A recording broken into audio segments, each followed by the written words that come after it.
Visualiza un salón inundado de resplandor áureo donde hasta el último detalle centellea como guardián de un misterio ancestral. Siluetas de mujeres se deslizan entre ornamentos que hechizan la mirada suspendidas en esa frontera difusa entre lo celestial y lo mundano. Al corazón de ese cosmos, un hombre labora sin pronunciar palabra con el pincel en una mano y el oro en la otra. Aquel creador no se limitaba a pintar, forjaba universos enteros. Su nombre, Gustav Klimt. Ahora bien, ¿quién fue Klimt en realidad? Un insurgente que dio la espalda a los cánones académicos. ¿Un perfeccionista consumido por el afán de atrapar el alma de lo femenino? ¿O acaso un visionario que fundió lo clásico con lo contemporáneo hasta engendrar un lenguaje que transformaría el panorama artístico europeo hoy desde Curiosity? Te abrimos las puertas a la existencia de este genio singular. Recorreremos sus comienzos humildes, su ascenso hacia la cima y los escándalos que dejaron huella en su trayectoria. Pero además sacaremos a la luz enigmas que han permanecido ocultos. ¿De dónde nació esa fascinación suya por lo dorado? ¿Cómo fue posible que sus creaciones tan escandalosas para su época terminaran convertidas en símbolos imperecederos del arte universal? Y ahora te lanzo esta pregunta. ¿Qué se esconde detrás del hombre que dio vida a El Beso? Una pieza tan universal como envuelta en enigma. ¿Quién era el auténtico Klimt camuflado tras esas pinceladas bañadas en oro? Ven con nosotros a descifrar el secreto de un artista que no solo creó lienzos, sino mundos desbordantes de pasión y una luminosidad que nunca se extingue. Esta es la historia de Gustav Klimt. ¿Estás preparado para adentrarte en su universo? Un 14 de julio de 1862 en Baumgarten, un barrio modesto en las afueras de Viena, vino al mundo Gustav Klimt, segundo de 7 hermanos dentro de un hogar de recursos escasos. Su padre se ganaba la vida como orfebre grabador dedicando interminables jornadas al trabajo minucioso con metales nobles, aunque lo que obtenía a cambio apenas alcanzaba para cubrir las necesidades del hogar. Esa mezcla de privaciones y contacto precoz con el destello del oro y los diseños elaborados plantó en Gustav una atracción que no lo abandonaría jamás. Ya desde niño Gustav reveló un don extraordinario para el trazo. Sus profesores en la escuela elemental no salían de su asombro ante aquella capacidad suya para reproducir formas con una exactitud casi sobrenatural. Sin embargo, lo que verdaderamente lo distinguía era esa fijación obsesiva por cada detalle, como si toda línea y cada sombra debieran alcanzar la perfección absoluta. ¿Acaso esa persecución incansable de lo impecable hundía sus raíces en el oficio y las destrezas de su padre? En 1876, cuando apenas contaba 14 años, Gustav fue admitido en la reconocida Kunstgewerbeschule, la Escuela de Artes y Oficios de Viena, una institución destinada a unos pocos privilegiados. Para un muchacho procedente de un entorno humilde, cruzar aquellas puertas equivalía a pisar un santuario reservado a la élite, pero su talento derribó esa muralla y señaló el arranque de una trayectoria que alteraría el curso del arte. Allí pulió técnicas clásicas como el dibujo académico, la pintura y el arte del mosaico. Sin sospecharlo, esos saberes tradicionales se transformarían en la base sobre la que levantaría una revolución artística que nadie habría podido anticipar. No obstante, las primeras creaciones de Klimt distaban mucho de ser rupturistas. Junto a su hermano Ernst y su compañero Franz Mach, conformó un colectivo bautizado como la Compañía de Artistas. Los tres se dedicaron a embellecer teatros palacios y sedes oficiales, entre ellos el célebre techo del Burgtheater vienés. Pese a su impecable factura técnica y su abundante carga mitológica, aquellas piezas todavía no dejaban entrever la osadía que más adelante lo definiría. ¿Sabías que en aquellos años a Klimt lo describían como un perfeccionista rayano en lo obsesivo? Cuentan que era capaz de invertir horas enteras retocando una sola figura dentro de un mural, cerciorándose de que cada pincelada encarnara con fidelidad su visión. Semejante entrega lo posicionó como uno de los artistas decorativos más demandados de Viena. Sin embargo, pese al reconocimiento, algo en su interior empezaba a agitarse. Mientras ejecutaba esos grandes encargos, Gustav comenzó a sentirse aprisionado. Las exigencias de sus mecenas lo constreñían, forzándolo a respetar rígidos moldes académicos. Si bien esas limitaciones le garantizaban sustento económico, su espíritu creador reclamaba ir más allá. Cabía la posibilidad de concebir un arte que, además de ornamentar, perturbara, que cuestionara las convenciones y desvelara verdades más hondas sobre la condición humana. Esa inquietud fue la mecha que prendió su revolución. En una Viena suspendida entre lo ancestral y lo moderno, Klimt empezó a concebir un arte que no se conformara con adornar, sino que sacudiera. Un arte capaz de estremecer los lienzos y al mismo tiempo las férreas estructuras sociales de su época, la provocación y el alumbramiento de lo moderno. Los años 90 del siglo XIX no constituyeron un simple capítulo en la trayectoria de Gustav Klimt. Fueron el instante preciso en que su arte abandonó la complacencia para erigirse en un gesto de rebeldía. En 1894, Klimt obtuvo uno de los encargos más destacados de su carrera: ornamentar el techo del gran salón de actos de la Universidad de Viena mediante 3 paneles colosales dedicados a la filosofía, la medicina y la jurisprudencia. El proyecto, en apariencia convencional, pretendía glorificar el saber y la razón, columnas vertebrales de la época moderna. Pero Klimt albergaba propósitos muy distintos. ¿Sabías que, lejos de representar las virtudes heroicas del conocimiento humano, Klimt convirtió esos paneles en una denuncia descarnada y visceral de la existencia? Su filosofía no exhibía pensadores iluminados, sino un torbellino de cuerpos desnudos entrelazados que simbolizaban el desconcierto y el desorden de la humanidad. Medicina, muy alejada de un tributo al avance científico, mostraba una figura femenina sin ropas suspendida sobre un océano de almas en tormento, una imagen más próxima a la pesadilla que al ideal. Jurisprudencia, a su vez, revelaba un tribunal perpetuo con seres desvalidos aplastados bajo el peso implacable del destino. El público habituado a la gravedad académica quedó estupefacto. Aquellas piezas impregnadas de un simbolismo sombrío y un erotismo sin velos sacudieron Viena hasta sus cimientos. Las calificaron de pornográficas e inadecuadas, términos que delataban más el pánico ante lo desconocido que un verdadero criterio artístico. La controversia alcanzó tales proporciones que llegó al Parlamento austriaco, donde se discutió si semejantes imágenes merecían financiación pública. ¿Qué impulsó a un artista consagrado a transgredir las reglas y plasmar algo tan desgarrador y provocativo? El escándalo caló tan hondo en Klimt que, indignado ante las críticas, adoptó una resolución inédita, recompró las pinturas con fondos de su propio bolsillo. Se negaba a permitir que su arte fuese malinterpretado o instrumentalizado. Aquel acto de insumisión evidenció su lealtad inquebrantable hacia su propia visión y su negativa rotunda a doblegarse ante las exigencias de una audiencia conservadora. Este enfrentamiento supuso un punto sin retorno en la vida de Klimt. Optó por distanciarse de los encargos institucionales y de los círculos académicos que coartaban su inventiva, pero no recorrió ese sendero en solitario. En 1897, acompañado de un colectivo de artistas que compartían su inconformismo, fundó la Secesión de Viena, un movimiento empeñado en sacudirse las ataduras de la tradición y franquear el paso a un arte que acogiera la modernidad, el simbolismo y la experimentación. La divisa de la Secesión resultaba contundente: a cada tiempo su arte y a cada arte su libertad. Bajo esa consigna, Klimt y sus compañeros plantaron cara al orden establecido, forjando un territorio donde el arte podía alcanzar tanta osadía como la imaginación del creador. Puedes concebir la conmoción que generó este movimiento en una Viena hondamente escindida entre lo ancestral y lo contemporáneo. La Secesión no solo redefinió el arte, sino que avivó una revolución cultural en toda la ciudad. Y en el epicentro de todo aquello se hallaba Gustav Klimt, un hombre convencido de que si el arte había de transformarse, el primer paso era quebrar las cadenas que lo mantenían cautivo. El periodo áureo. Una vez constituida la Secesión de Viena, Gustav Klimt logró al fin desprenderse de los grilletes del academicismo y se lanzó a explorar su mirada más íntima y atrevida.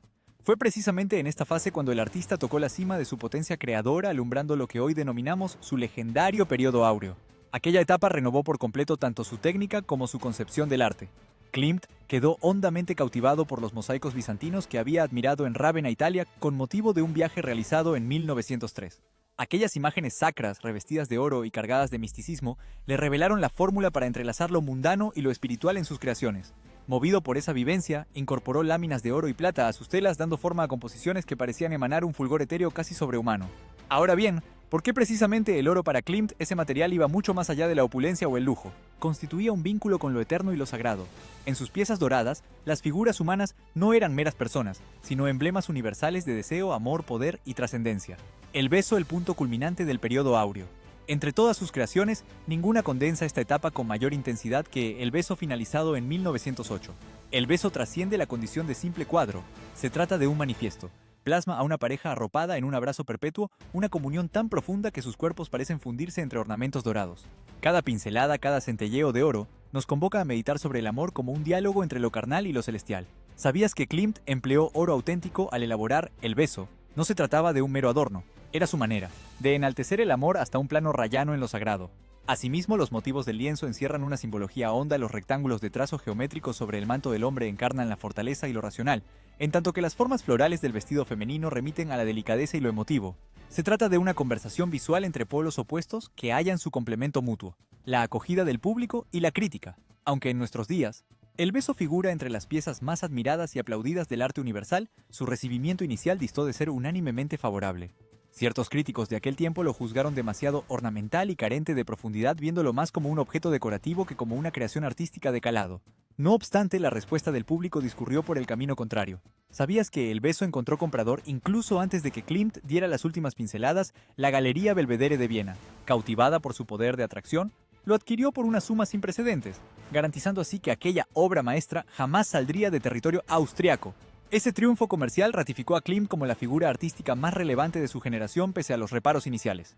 El oficio que se oculta tras el resplandor. La elaboración de sus piezas doradas constituía un proceso extremadamente minucioso. Klimt disponía las láminas de oro con sumo esmero, fundiéndolas con pintura al óleo para conseguir un efecto tridimensional capaz de atrapar y devolver la luz. El resultado era fascinante, sus telas no solo se contemplaban, sino que se vivían como si cada centímetro palpitara con aliento propio. La huella del periodo áureo. El periodo áureo no solo renovó el arte de Klimt, sino que además supuso un jalón en la historia del arte moderno. Al integrar materiales nobles y motivos ornamentales en sus creaciones, desdibujó la línea divisoria entre las llamadas artes mayores, pintura y escultura, y las artes aplicadas. En lo esencial, desmanteló la jerarquía artística imperante en su época, probando que la belleza decorativa podía resultar tan potente y trascendente como cualquier lienzo académico. ¿Qué rumbo habría tomado el arte moderno sin el arrojo de Klimt para transformar el oro y el ornamento en un idioma universal? Con cada pieza de este periodo, Gustav Klimt afianzaba su posición en la historia como un visionario capaz de tender un puente entre el legado bizantino y la modernidad vienesa, alumbrando un arte que hablaba tanto de su tiempo como de la eternidad. Las musas y la faceta polémica de Klimt. Referirse a Gustav Klimt es inevitablemente referirse a las mujeres que colmaron su vida y su obra. Ellas no eran simples modelos, encarnaban musas incógnitas y en no pocas ocasiones, amantes. Sus retratos apresaban por igual la belleza exterior y una energía interior que retaba las convenciones de su época. ¿Quiénes eran aquellas mujeres? Un buen número procedía de la alta burguesía vienesa como Adele Bloch-Bauer, cuyo retrato bañado en oro llegó a convertirse en una de las pinturas más emblemáticas y cotizadas de todos los tiempos. Sin embargo, Klimt no circunscribía su mirada a las clases privilegiadas. Igualmente posaban para él mujeres de extracción humilde, entre ellas obreras y sirvientas que hallaban en su taller un lugar donde eran contempladas y enaltecidas como jamás antes. Klimt poseía un don singular para plasmar la dualidad de lo femenino, fortaleza y fragilidad, sensualidad y enigma. Su arte trascendía la mera idealización de la mujer, sacando a la superficie emociones y complejidades que rara vez habían asomado en la pintura convencional. El ser humano tras la obra un excéntrico sin reverencias. La vida privada de Klimt resultaba tan cautivadora y polémica como sus creaciones. Klimt jamás contrajo matrimonio, pero su existencia estuvo salpicada de incontables aventuras amorosas. Se le reconocen como mínimo 14 hijos, si bien ciertos biógrafos sospechan que su descendencia pudo ser todavía más numerosa. Su vínculo con las mujeres era tan intrincado como su arte tejido de contradicciones, ardor y secretos. Su taller constituía un recinto casi legendario poblado de gatos que vagaban a sus anchas y engalanado con textiles y mobiliario que delataban su obsesión por el diseño y lo estético. Según se rumoraba, Klimt acostumbraba a pintar ataviado apenas con una bata sin cerrar, lo cual imprimía un aire bohemio y casi desafiante a su ritual creativo. Semejante costumbre no provocaba escándalo en su entorno. Se interpretaba como una manifestación más de su genialidad excéntrica. Pese a su renombre, Klimt rehuía las entrevistas y en contadas ocasiones se refería a su vida íntima. No me intereso a mí mismo como asunto de conversación, declaró en una de las escasas veces que accedió a dialogar con la prensa. Prefiero que sea mi arte el que hable en mi lugar. Aquel mutismo no extinguió la curiosidad del público. Por el contrario, avivó el halo de misterio que lo envolvía, convirtiéndolo en un enigma tanto para quienes fueron sus contemporáneos como para las generaciones venideras. Las musas y la carga erótica. El erotismo constituía un hilo conductor permanente en la producción de Klimt, y las mujeres ocupaban su núcleo absoluto. Algunas de sus piezas más audaces, como sus estudios realizados a lápiz, indagan en la sexualidad femenina con una franqueza tan descarnada como bella. Aquellos dibujos trazados con líneas ágiles y decididas exhibían mujeres en posturas despojadas de todo juicio moral o censura. ¿Fue Klimt un adelantado que ensalzaba la emancipación femenina o simplemente un hombre dominado por la obsesión del deseo? La respuesta varía según a quién se le formule la pregunta, pero resulta innegable que su obra empujó las fronteras de lo admisible y desbrozó caminos inéditos en la representación artística de la mujer. El retrato de Adele Bloch-Bauer, la gema suprema entre sus musas. De todas las mujeres que lo inspiraron, Adele Bloch-Bauer ocupa un sitio privilegiado. Este retrato, concluido en 1907, es un testimonio de la grandiosidad del periodo áureo de Klimt. Adele, arropada por oro y diseños geométricos, se presenta como una presencia casi divina tendiendo un lazo entre lo terrenal y lo celestial. Sin embargo, el cuadro también encierra secretos. Hay quienes sostienen que el vínculo entre Klimt y Adele trascendía lo estrictamente profesional, aunque jamás se confirmó de manera oficial. El retrato de Adele Bloch-Bauer primero recibió el apelativo de la Mona Lisa austriaca, y después de prolongadas batallas legales, pasó a ser una de las obras más costosas jamás subastadas, alcanzando la cifra de $135 millones en 2006. Un solo hombre, un cúmulo de contradicciones. Mientras quienes eran sus coetáneos lo censuraban por su erotismo y su simbolismo denso, las mujeres que llegaron a conocerlo destacaban el respeto y la admiración que les profesaba.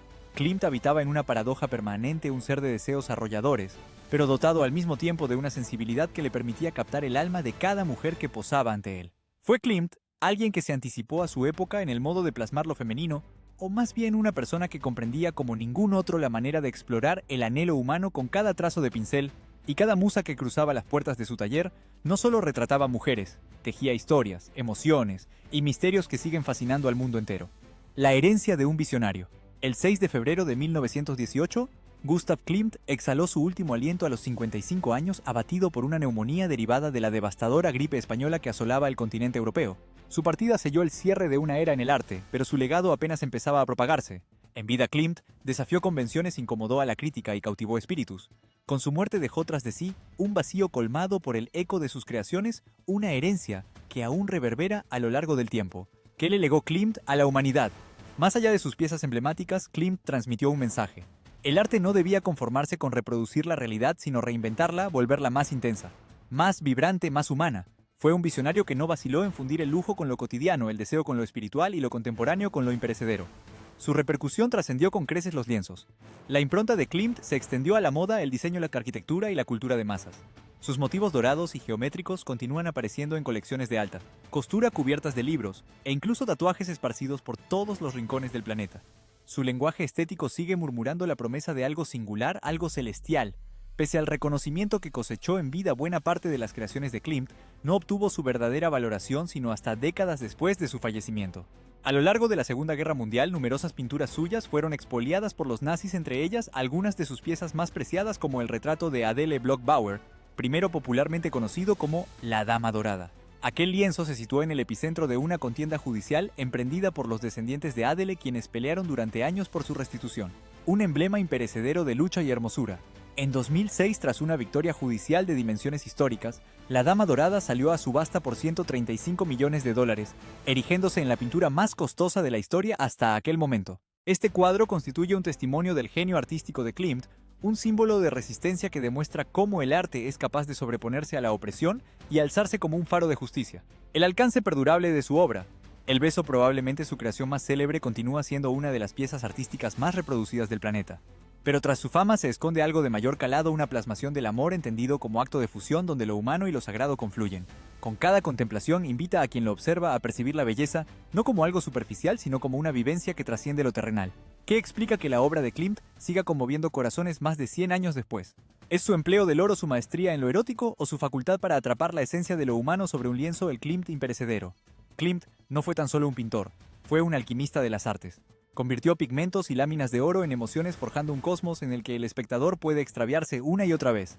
Cada trazo de Klimt nos empuja a mirar más allá de lo aparente y a cuestionarnos qué entraña verdaderamente la belleza. Antes de su muerte, Klimt dejó un postrer proyecto sin concluir, una serie de retratos que algunos consideran su indagación más íntima en lo femenino. Entre ellos figuraba el esbozo de un retrato que posteriormente recibiría el nombre de La novia, una pieza que condensa su fascinación por el misterio y el vínculo entre seres humanos. Una herencia que late y respira. Hoy las creaciones de Klimt son mucho más que pinturas, son vestigios de un espíritu indómito que retó las convenciones y redefinió los horizontes del arte. Sus obras nos recuerdan que la belleza, al igual que la propia vida, rebosa contradicciones, claroscuros, oro y carne. Al posar la mirada sobre sus cuadros, no percibimos únicamente oro ni ornamentos. Percibimos un alma que nos interpela desde otro tiempo, susurrándonos que aún en los instantes más sombríos el arte posee la fuerza de alumbrar el camino. ¿Qué descubres al contemplar una obra de Klimt? ¿Hermosura, enigma? ¿O acaso un fragmento de tu propia esencia atrapado en su resplandor dorado? Gustav Klimt, un creador destinado a perdurar por siempre, fue un mago del lienzo que transformó el oro en cosmos capaces de sobrepasar épocas y fronteras. Su legado artístico reinventa lo bello, lo presenta como un santuario, un rincón donde el ser humano logra hallar claridad aún en los instantes más oscuros. Cada trazo suyo nos recuerda que la creación artística posee la fuerza de superar las barreras humanas, de expresarse en un idioma compartido que une corazones y pensamientos a lo largo de los siglos. Sus cuadros son puertas hacia un universo en el que lo sagrado y lo mundano se funden en un baile sin fin. ¿Qué herencia nos ofrece Klimt en la actualidad? Nos regala una enseñanza de valor incalculable, el coraje de mostrarnos tal como somos, de adentrarnos en lo inexplorado y de reconocer la hermosura que habita en cada instante de vida. Su trayectoria nos demuestra que en una sociedad que con frecuencia persigue la homogeneidad, animarse a ser singular constituye un gesto de arrojo capaz de transformarlo todo. ¿Qué aspecto de Gustav Klimt despierta más tu admiración? ¿Su osadía al confrontar los cánones establecidos, su don para entrelazar lo humano con lo celestial, o quizás su tenacidad para permanecer leal a su propósito en un entorno que tantas veces intentó acallarlo? A lo largo de su existencia, Klimt afirmaba que el arte es un diálogo entre la mirada y el espíritu. Tal vez cuando nos detenemos ante sus creaciones, lo que en verdad contemplamos es un espejo de nuestras propias emociones, nuestros anhelos más íntimos y nuestra esencia más profundamente humana. Ahora te toca a ti adentrarte en el universo fascinante de Klimt. ¿Qué percibes al contemplar el beso, o cuando te dejas envolver por los motivos dorados de La Dama Dorada? Nos encantaría conocer tu perspectiva. Déjanos en los comentarios qué representa para ti la herencia de este maestro inmortal. Si este relato te conmovió de la misma forma que a nosotros, difúndelo. Contribuye a que más personas conozcan la grandeza de Gustav Klimt, un hombre que más allá de revolucionar el arte, transformó nuestra forma de percibir la belleza y el mundo que nos rodea. Y no lo olvides, suscríbete a Curiosiarte y activa la campanita para continuar recorriendo las vidas de aquellos genios que dejaron huella en el mundo gracias a su talento y su historia. Te esperamos en la próxima entrega donde el arte, la pasión y la historia se encuentran para seguir inspirándonos a todos.